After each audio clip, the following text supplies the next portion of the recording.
নমস্কার, আমি doctor Sanjay Sengupta, consultant cardiac surgeon.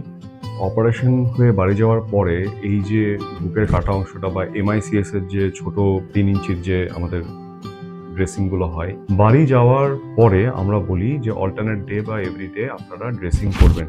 Dressing কারা করবেন? ড্রেসিং পার্সোনাল বাড়িতে এসে ড্রেসিং করবেন। বা যদি আপনারা খুব কনফিডেন্ট হন, আপনারা যদি নিয়মগুলো মেনটেন করে, গ্লাভস পরে, স্টেরাইল রুলগুলো মেনটেন করে ড্রেসিং করতে পারেন, তাহলে আপনারাও করতে পারেন। এমন কিছু ভয়ঙ্কর বিশাল কঠিন ব্যাপার সেটা নয়। তবে অবশ্যই সেটা কনসিয়াসলি শিখে জেনে তারপর যদি আপনাদের অসুবিধা হয় তাহলে অবশ্যই ট্রেইন পার্সোনাল দিয়ে ড্রেসিং করানো উচিত বাড়িতে। ড্রেসিং করার আগে আমরা যেটা বলি সেটা হচ্ছে ভালো করে সাবান দিয়ে পুরো শরীর স্পঞ্জ করে ড্রাই করে, মানে টাওয়েল ইউজ করে সেটাকে পুরো জায়গাটাকে ড্রাই করে তারপরেই যেন ড্রেসিং পার্সোনাল এসে ড্রেসিং করেন। স্নান করা হয়নি, স্পঞ্জ করা হয়নি, ক্লিন করা হয়নি, এদিকে সে ড্রেসিং করা হচ্ছে, সেইটা যেন না হয়। স্পঞ্জ হোক, স্নান হোক, যেটাই হোক তার ঠিক পরে ড্রেসিংটা হবে। যাদের এখানে কাটা আছে বা MICS এর কাটা আছে তারা অনেকেই বলেন টক জাতীয় খাবার একদম খাওয়া উচিত না।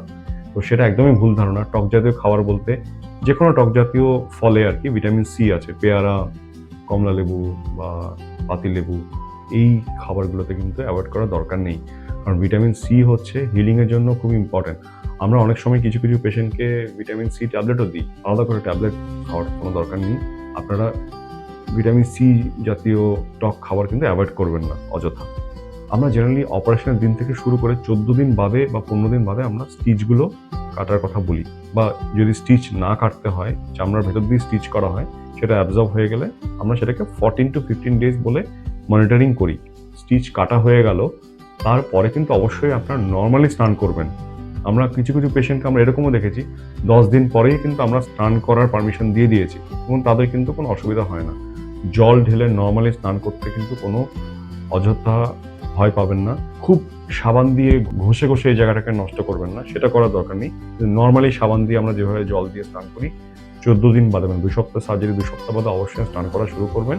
স্নানের ফলে যেটা হবে সেটা হচ্ছে এক তো পুরো শরীরের ক্লিনলিনেস এবং একটা রিফ্রেশমেন্ট, একটা অ্যাংজাইটি কেটে যায় এবং ভালো ঘুম হয়।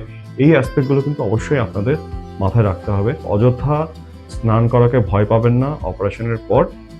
আর সপ্তাহে 2 দিন শ্যাম্পু এবং রোজ সাবান দিয়ে স্নান। নমস্কার।